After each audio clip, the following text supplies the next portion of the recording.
Hello, football lovers. I greet you all.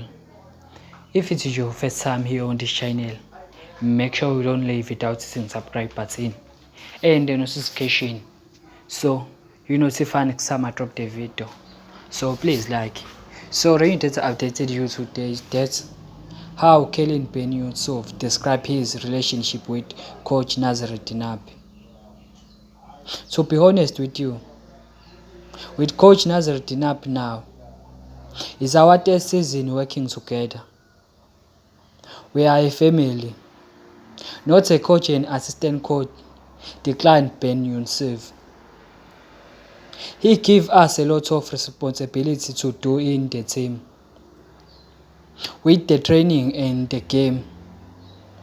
There is a lot of confidence between us. He trusts us and he believes in us. He knows what we do for the team. So the relationship in the technical bench is like a family because we know each other. It's not the first season that we have worked together.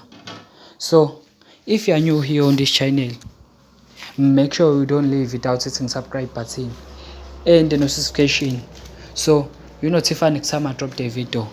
And please rewrite your thoughts on the comment section.